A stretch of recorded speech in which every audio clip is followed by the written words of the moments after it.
Hey, this is Mike. Thank you so much for choosing this video. Today we're checking out a 2022 Lexus ES300h in the Ultra Luxe trim level. This vehicle is sitting on 235/45 Michelin tires wrapped around 18-inch alloy wheels with a polished clear coat finish. It also has four-wheel disc brakes with ventilated rotors in the front and solid rotors in the back. The name of this color is Nightfall Mica, and it's basically a really dark, really nice blue color. And when the sun is shining on it, you can see the reflections and sparkles there. Really impressive. You kind of have to see it in person. Very impressive color. So here in the front, and it is windy today, there's a hurricane rolling in, but do have to do the video. So it has the LED daytime running lights. You can see them right in here. But check out this grille. Kind of expands out, and it has that typical Lexus grille with the badge there in the middle, and has the blue portion there in the emblem indicating that it's a hybrid vehicle. And then there's a little camera right here that's part of the 360 camera system. There's also parking sensors integrated into the grille, but also here on the outside as well, kind of wrapped around. The center badge also serves as the radar adaptive cruise control, and the headlights are a multi-projector system, so it has triple beam projector headlights. And I have a full night video showing you what they look like going down the road. They're also auto leveling, which work really well, but they're not active bending. There is a cornering light though, and that's like located right here. And then you have gloss black bezels that are looking really nice. They even put a little Lexus badging here on the headlights as well. Looking at the profile, you can't really tell, but the side mirrors are a gloss black, and then it has body colored handles, gloss black pillar there, kind of solidifying the glass, but it's outlined with chrome, kind of matching up with the wheels, which the wheels aren't really chrome, but they look nice. They look really nice. Now it has the hybrid badging over here as well. Can you hear? Can you feel the wind? I know you can hear it, but can you feel it? It's actually moving the camera right now. This is what the key looks like. It's a full proximity key system. Has the lock, unlock, the ability to open up the power trunk, and then a panic button. Let's go ahead and push that. Well, nothing's gonna happen because the vehicle's actually on. So it has a little blue Lexus badge on that side. It has a physical key on the inside as well. But basically, as long as you have this key in your pocket, you can use the vehicle 100%. On all four doors, it has the sensors. So you can lock the door by placing your finger over this little sensor indicated by this little dimple, or unlock it simply by putting your hand behind the handle. And like I said, the vehicle's running, so it's not gonna allow me to lock or unlock it right now. But there is a physical key location here, right under there, in case you need it, here on the driver's side only. Here's the inside of the passenger side door.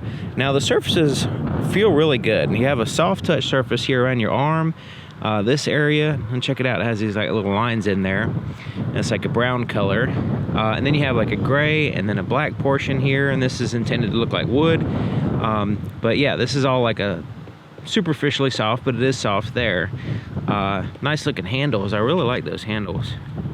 And you have more black down here, and then you got a handle, a storage pocket with the hard plastic as well. Now there is a Mark Levinson sound system, which sounds really good when you adjust it. There's a couple things I want to point out though, that when we get in the vehicle, it needs to be adjusted. Otherwise, may not sound good to you. So there is a puddle light down here as well, and I show that in the night video. There's a threshold with a Lexus seal plate. Power seat here on the passenger side, and you're able to go up and down with the power seat. It's not just forward and back and all that stuff. And there's a two-way lumbar adjustment. So there's leather seats, and they have the leather portion, the perforations in the middle. They're heated and ventilated, and they're smooth leather, perforated leather. You have stitching in there that's looking pretty cool. There's also a cloth here on the side where it meets up with the hard plastic to kind of protect it. But yeah, these seats are pretty dang comfortable, and kind of like the radio, it's one of those things where you have to adjust it. Because when I first got in the vehicle, the seats had all that comfortable, but then when I adjusted it for me, then it was great. You know, it took a long trip and everything in the vehicle, and it's fine. It was very comfortable the whole time.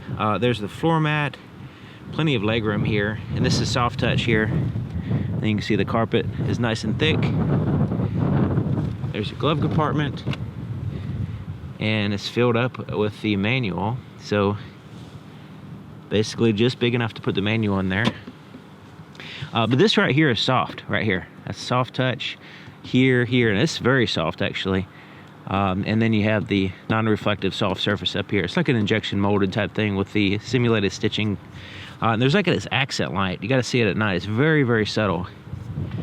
There, as well as here on the door, is an accent light.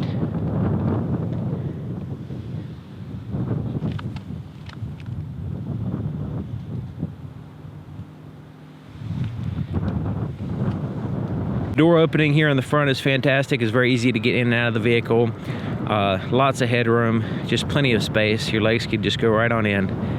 Not a big deal. And the swing of the door is nice too. Here in the back, the swing of the door could be a little bit wider, but just overall, plenty of room to get in and out of the vehicle. Very small, a much smaller threshold though back here.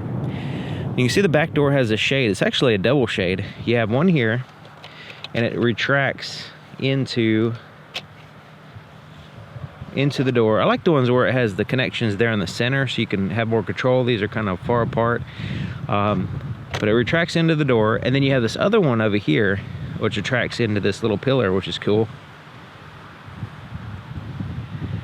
So we have basically the same styling. The black, it's missing the gray portion, but it has the black, has the brown, all soft touch, and then down here is the hard touch, and then you have the pockets here and here, and another speaker. Now this speaker is the one I was mentioning. When you sit in the vehicle, depending on where your seat is positioned, this speaker kind of like blasts right into your ear. So there on that side, I have the seat kind of back. You can see where that speaker is located. It's like right next to my ear. So it was a little bit of an issue as far as like sounds really loud in my left ear, and I couldn't hardly hear the rest of it. So once I adjusted it to the right, the balance and the fade, I had to adjust, just like the seat had to be adjusted, the sound system had to be adjusted. Once I did that, it was fine, but when I first got in, it wasn't good at all, really. All right, so there's a threshold area in the back seats, basically a bench seat. It does not fold down. It does have an armrest here in the center and a pass-through, and the pass-through is locking as well.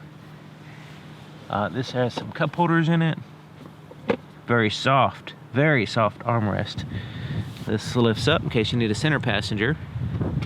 Has some slight bolstering to the seat, but it's basically a bench seat. It has pockets on the back of both front seats, and is all soft touch. Elastic pockets there. Lots of leg room, except for in the middle where there's a huge hump, and then there's a 12-volt power supply and USB-C charge ports, 2 of them.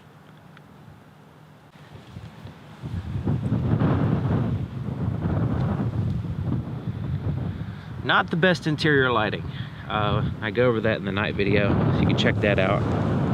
Taking a look at the back of the vehicle, it has a shark fin antenna that's body colored right here. The third brake light is at the base of the glass right here, an LED brake light.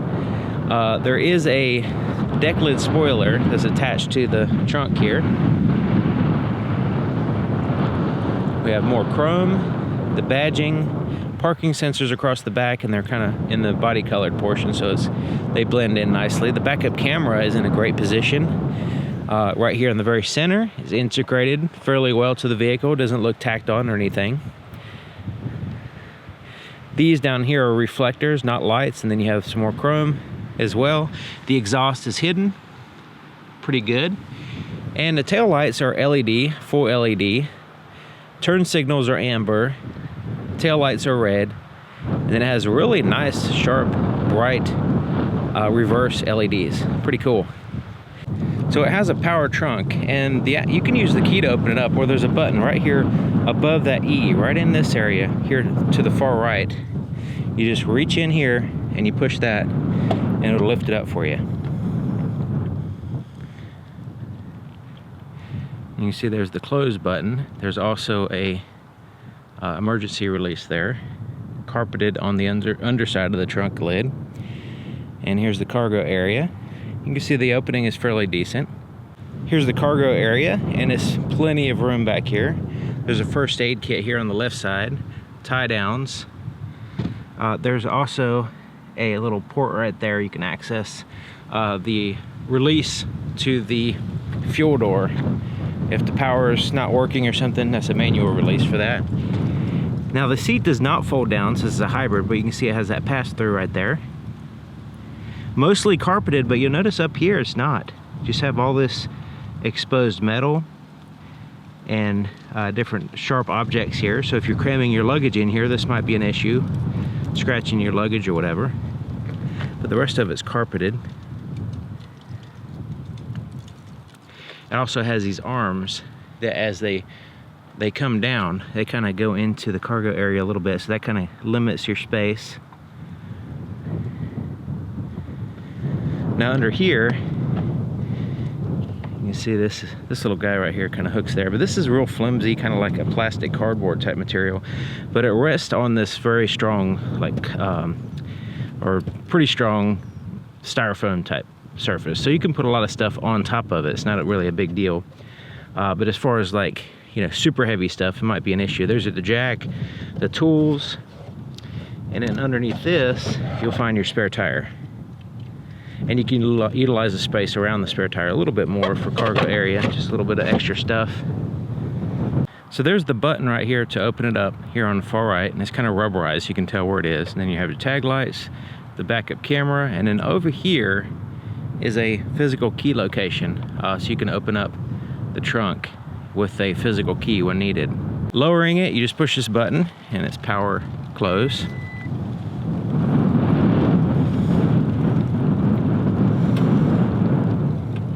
Fuel door is locking, and there's the release here. And it is on the driver's side. Has a traditional cap, tether, and a little place to hang the cap here while you're pumping gas. To start it up, you just press the brake, push this button, and it starts. Now, since it's a hybrid vehicle, the engine will probably not start running, but we'll give you a ready indicator there, and everything will kind of turn on and be ready to drive. You just may not hear the engine run when you first push the button. So here's the floorboard in front of the driver's seat, and you notice the floor mat is attached in two places, keeping it straight for you. The accelerator is pivots here at the bottom, and it's a so that way nothing kind of gets underneath that accelerator. And there's the brake pedal, and then a footrest there on the left. Let's take a look under the hood. To open the hood, there is a latch basically here a little bit to the right of the center.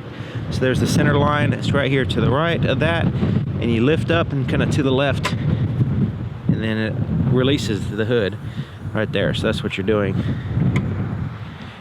And it does have the supports there to hold the hood up for you, which is nice. Insulation on the underside of the hood, as well as seals and stuff. This helps out with noise.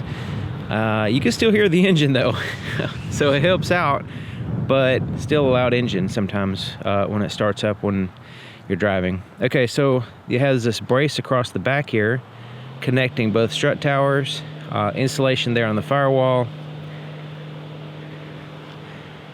So this is a hybrid vehicle, so it uses a combination of the gasoline engine and the power. It's not a plug-in hybrid, it's just a regular hybrid, sort of like a Prius. And you can see there's the exhaust in the back, all that heat shielding.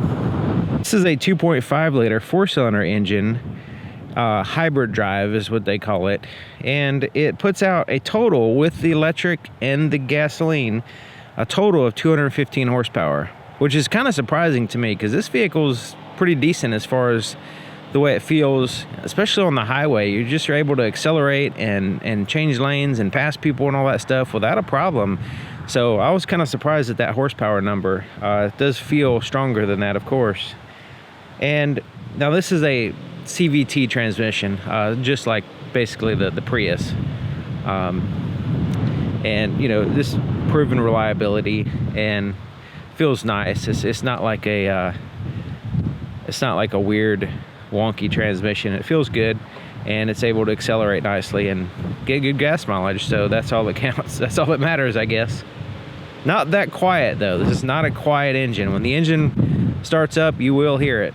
Concludes the windy portion of the video. Now we're inside the vehicle, so there's no wind. So there's first start off with the heads-up display. The heads-up display is really sharp and crisp, and the camera doesn't really do it justice, but it has a lot of information It has your vehicle speed, what you have the cruise control set at. It even has a sign that tells you what the last stops or the last speed limit sign said. So it has all those 3 different speeds on there, so you kind of have to figure out what it is. You'll get used to it quickly, but it gives you the relevant information. It also gives you the status of the lane keep assist, and basically the status of the hybrid system and what gear you're in, stuff like that. So it's a really good heads-up display, and it doesn't distract me. I'm kind of picky with heads-up displays. Some of them are just not all that great, but in this one is fine. I really like it. It's fine. So I have the seat all the way back and all the way down. I'm 6 feet tall, and it's way too far back for me. So if you're over 6 feet, don't worry, you'll have plenty of room. Now the person behind you might not, but the seat has a lot of adjustments. So when I first got in it, it was not comfortable. I had to adjust it a little bit, quite a bit, and kind of play around with it a little bit, because I was kind of surprised that it wasn't like instantly comfortable. It was just because it was adjusted for somebody else, and it has so many different adjustments that you have to kind of get it ready. Also, when I had the seat all the way back, and I just mentioned this a few minutes ago, right there is where the speaker in the back door is. So it's right there next to my left ear. So the sound system was not sounding good, basically, because it sounded like this loud tweeter noise. It sounded like one speaker right there next to my ear, and then it just kind of drowned out the quality of all the other sound in the vehicle. So I had to basically take the balance and move it all the way to the right and to the front, and then it sounds good. But really shouldn't have a speaker right there where it can potentially be right there, next to somebody's ear. I'm not sure what they were thinking there, but anyways, that was my experience with it. Steering wheel is really nice. It's comfortable. It has this black like wood grain here, as well as up in here. It's kind of hard to tell. Kind of blends in quite a bit, but it looks nice, and but where your hands touch is all soft touch leather. It's very cushy and soft. I mean, it's just all around a really high quality, comfortable steering wheel. The thickness is good. It just looks good and everything. No problems whatsoever. So the buttons, they're white lettering on a black background, and they're also backlit at night. So they're very simple and easy to read. You have them segmented here. So this bottom portion right here, you can see that's the volume for the radio. This is for the voice recognition. This is for the audio source and the change through the track. So all these are for the radio system.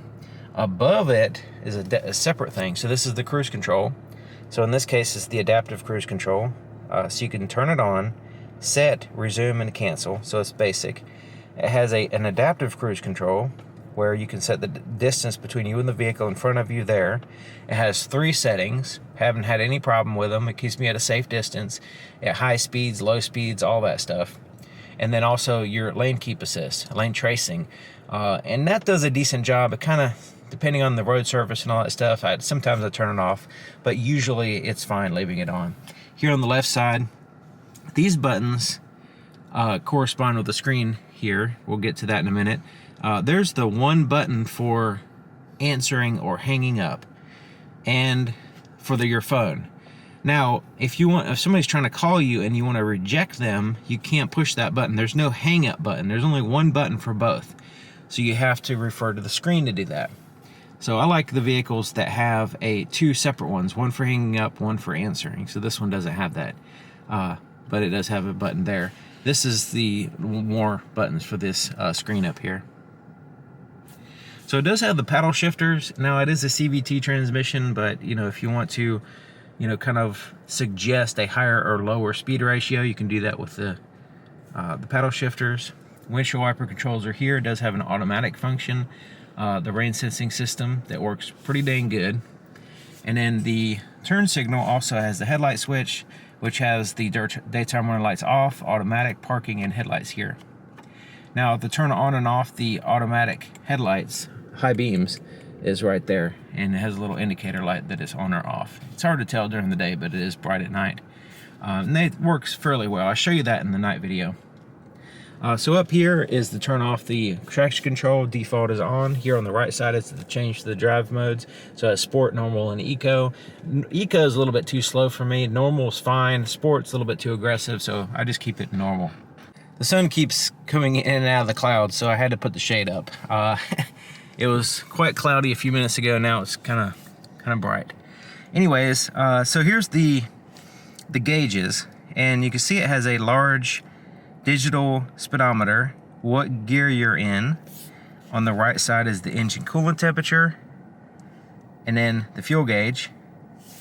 On the left side, it has more information there. And this is where you can actually go through and scroll and find some information. There's outside temperature, digital clock, the status of the hybrid system. So right now it's EV mode, and the odometer, stuff like that.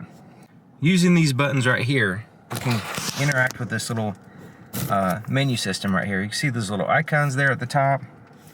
So we could scroll to the right and left just to show you that it's part of a system here. This first one is the basically the fuel economy type stuff, and you can see I'm getting about 43.5 miles per gallon on average. And then you have your range here, energy monitor, status of the battery, tire pressure, and then a blank screen. So if you don't want anything, you can do that. Scrolling to the right, digital compass. Next one is the status of your radio, whatever it's doing. The next one is the status of your adaptive cruise control and lane tracing. So right now it's not on, we're not using it, but it actually show you like little bars right here, and if there's a vehicle in front of you, and the little lines here on the side will illuminate when it can see the lines on the road. And this kind of mirrors what's on the heads-up display. Scrolling to the right again will be any stored messages. And the next one will be the settings. You can go into vehicle settings here and turn on or off features, adjust the HUD, that kind of stuff.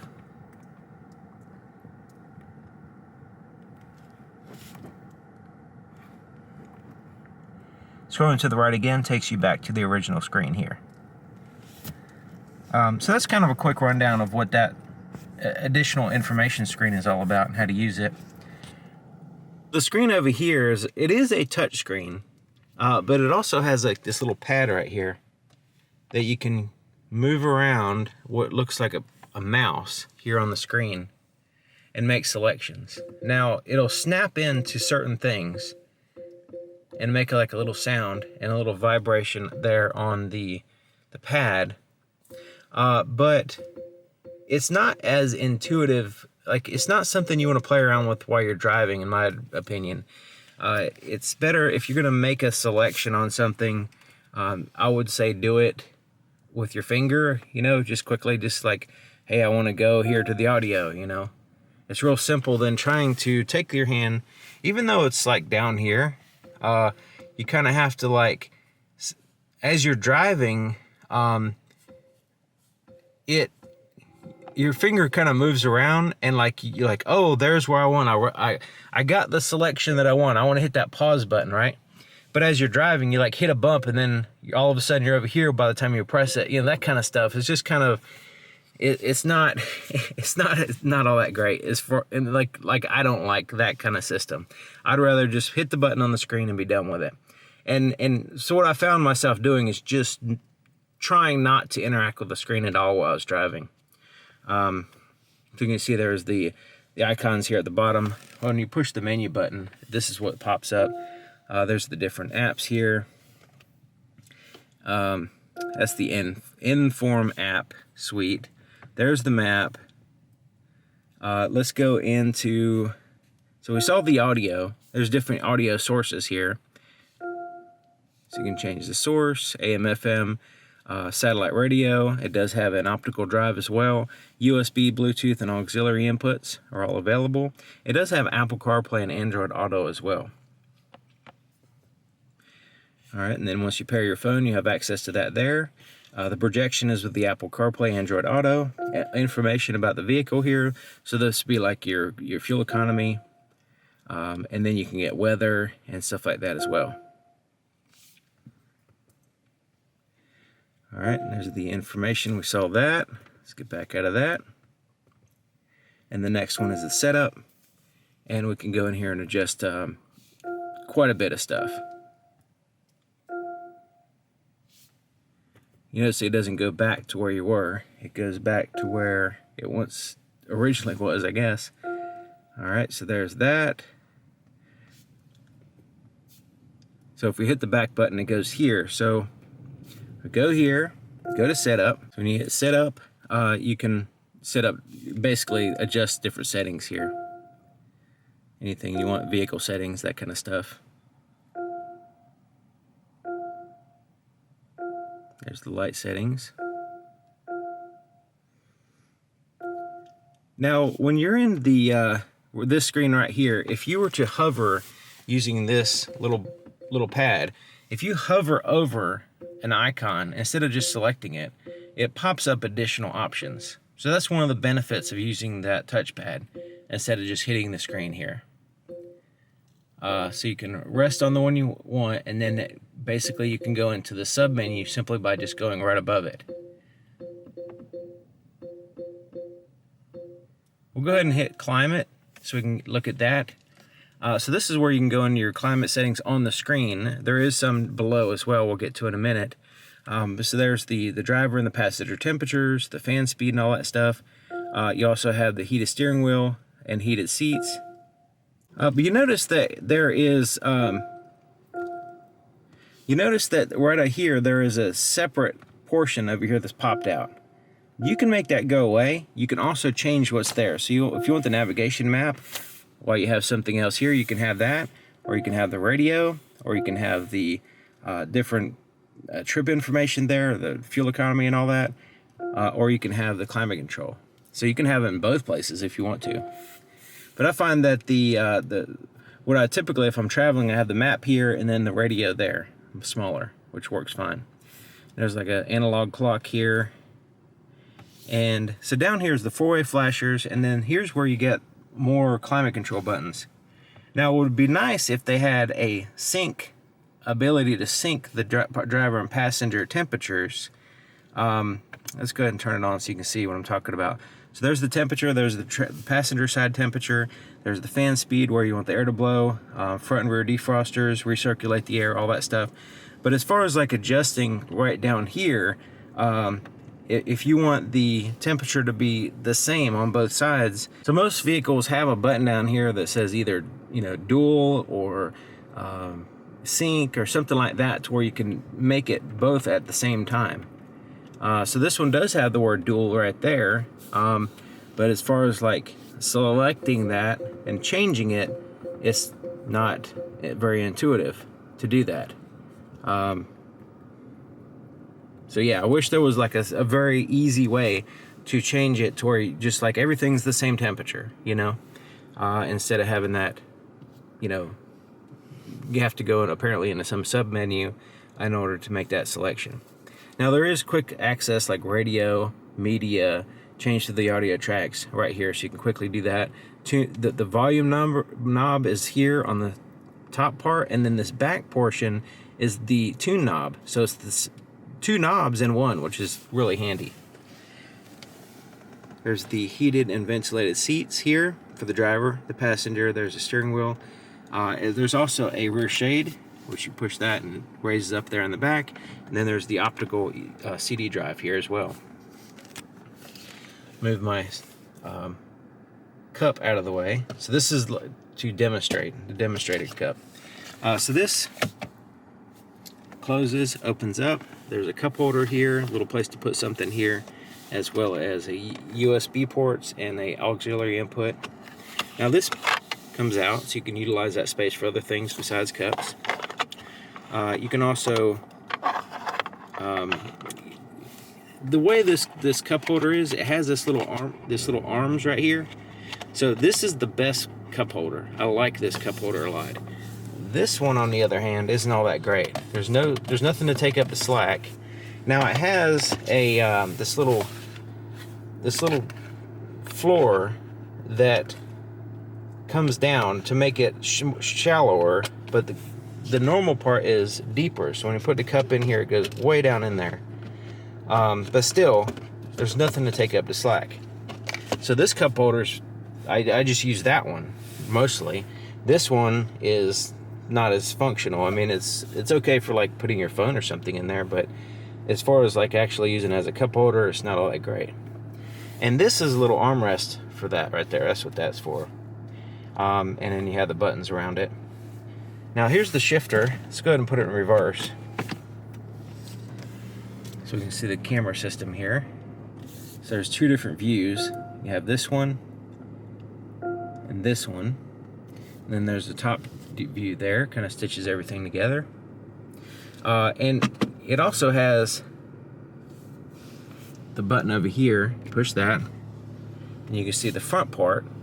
And it has this automatic function in which you can turn that on to where when you start driving super slow, it'll automatically turn up the screen, and that can be very handy. You can also turn the lines on or off. So as you're driving, like right now I'm not driving, so we're not seeing anything. And also you can see it's like this little shady spot to keep you from looking at the screen too much. Now this does have the standard mode, sort of like the paddle shifter, so you can like use it as a bump shifter or ratchet shifter. So this would be more, the only thing I could think of for me using this would be like downshifting if I'm going down a hill or something. So that's the only thing I could think of a use for that. It does have the brake hold feature. EV mode kind of suggests that you want to use the EV more, but basically it really depends on the battery level and all that stuff. It's basically going to go right back into the engine running shortly. It's not like a plug-in hybrid where it goes a certain amount of miles. This is just more like another suggestion button for the vehicle. So the center armrest is comfortable. It's pretty good size. It looks nice. It opens up from this side as well as this side. It has a wireless cell phone charger right here. And at first I looked at it, I was like, that's slippery, that the phone might slide out or something, right? But no, it's very grippy and rubbery surface, which is good. You can also turn it off. So if the cell phone's fully charged, you can go and just turn it off and leave your phone there, so it's not overcharging it. You're like, keeping it 100% all the time. You can go ahead and start discharging it. It's a little bit better for the battery. There's a 12-volt power supply here. There's also this compartment here, and it has a light at nighttime, but it's not all that great. You kind of have to see the night video. And this kind of gets in the way a little bit to getting stuff in and out. There's a felt line compartment, but you can see I put some stuff in there so you can see the bottom, because it kind of gets a little dark. Those are my business cards, by the way.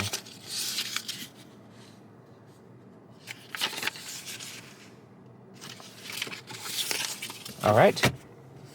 Rear view mirror, it's an auto dim rear view mirror. It's actually auto dimming right now because I have the shade of the light sensor, which is located right here. You can turn that feature off if you want here. And then there's the HomeLink garage door opener controls. Literally tap lights, because you just tap the surface of the lens and that's how you turn the lights on or off. There's also the ability to have the interior lights turn on with the door by having that on. Sunroof is controlled with these buttons. There's a roadside assistance button here as well. The visors have a black cloth, just like the headliner. And they have a mirror and a light as well.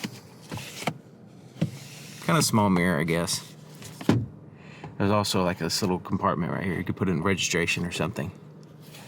This also slides out, which comes in handy. It's not the biggest visor, but it is. It matches the vehicle fine. It's not like it's too small or anything. Okay, so the sunroof. The sunroof has a shade that blocks 100% of the light, and then you can tilt it up with this left button. Tilt it down, and then you can slide it back with the right button there. Push it again, it goes a little bit further back.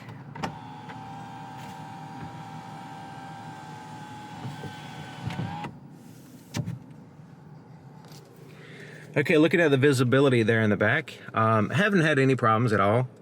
The pillars are back there. There's a shade as well, which you can raise and lower.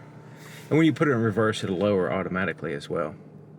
But yeah, just no problem. It has a blind spot detection system, rear cross traffic alert, camera system that's excellent. It has parking sensors all the way around.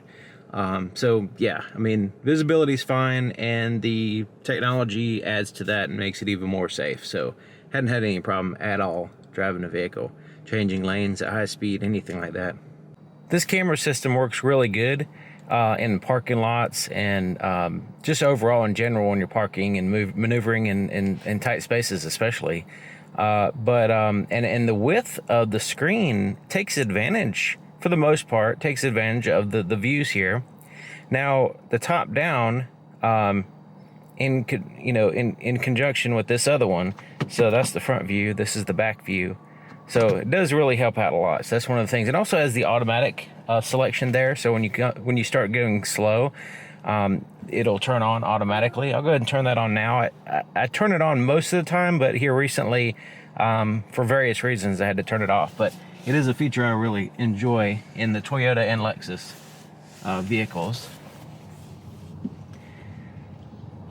So I've actually driven this vehicle quite a bit, and I have put probably over 1,000 miles on it, and I've been getting 43.6 is what it's showing right now, and that's mostly highway driving, and it does a great job on the highway. Really enjoyable vehicle in general. The seat, like I mentioned, the seat I had to adjust. The stereo I had to adjust immediately, because in their default, kind of like in their default areas, it wasn't perfect for me, for my situation. But it was adjusted, and now it's great. At first I was kind of not looking forward to driving a long trip in this vehicle, but it turned out great. It turned out to be an excellent experience.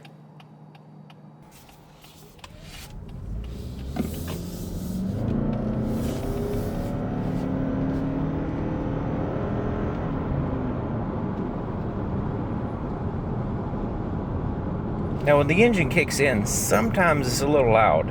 You can hear it quite a bit. So it seems a little bit out of place. The loud noise, anyway, a little bit out of place. And for a vehicle this, like this, it's more on the luxury scale. And, you would think that the vehicle wouldn't have an engine that kind of roars in the way it does at times. Sometimes you don't really notice it. And since it's a hybrid, the engine's turning on and off regularly, so you can really tell when the engine is on. It's not like, as far as audio, as far as hearing it, it's not a seamless event. It's obviously turning on and off. But sometimes, depending, like if you're depending on your driving and stuff, but there is many times in which you'll hear it for sure.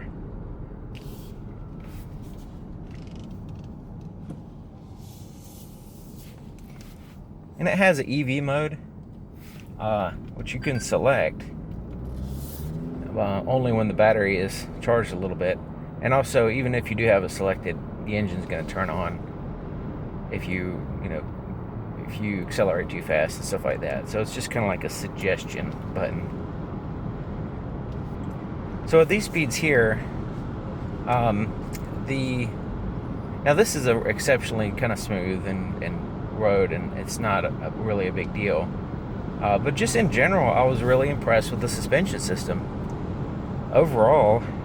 Going over a lot of the bumps that I normally go over with all the other vehicles, this one seems to, for the size of the vehicle and the height and all that stuff, and the size of the tires and wheels, it just seems like it glides over things in a way that I would not suspect. It was very impressive driving this vehicle. It just seemed like a good suspension system.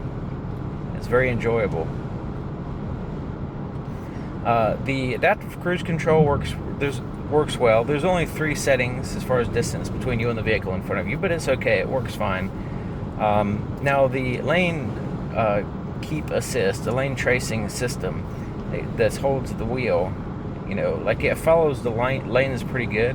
But there's times in which, if the lanes, like right now, they're perfect as far as the way they look. But some roads are just kind of messy looking, and you can't really tell the lines all that great.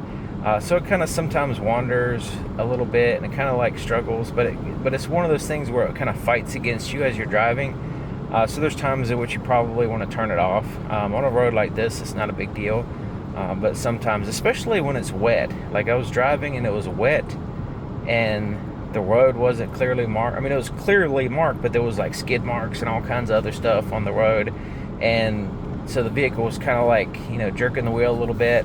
And like right now, it's kind of wandering a little bit, that's an issue if it's raining, because you have wet roads, and if you're going, you know, relatively fast, then you don't want to be jerking the wheel and all that stuff. You want to try to be as smooth as possible to avoid braking traction and all that stuff. So, you know, especially like if it's, you know, wet roads, or if it's raining or whatever, good idea to just turn it off, probably as a safety precaution.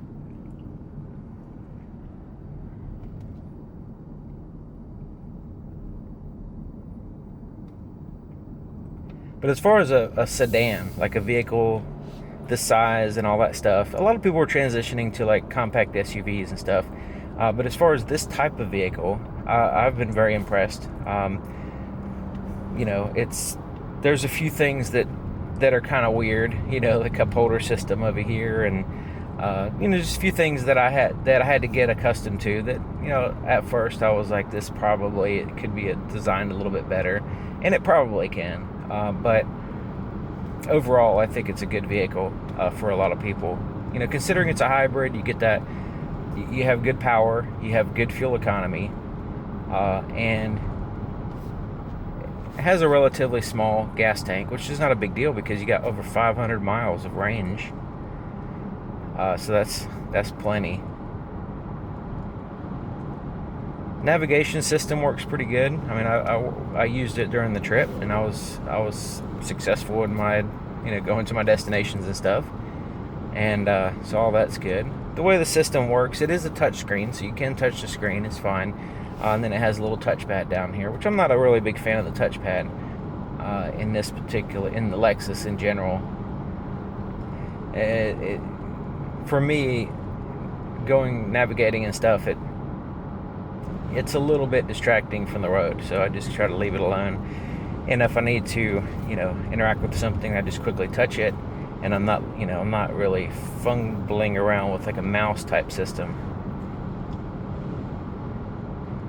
I'm sure you can get proficient at it, but it's something that I don't even want to mess with at this point, because it's not a vehicle. For one thing, it's not a vehicle I'm keeping forever. Another thing is, you can just touchscreen, you know. So there's trying to deal with that touchscreen down here. The little touch pad is just not really something that I'm interested in messing with.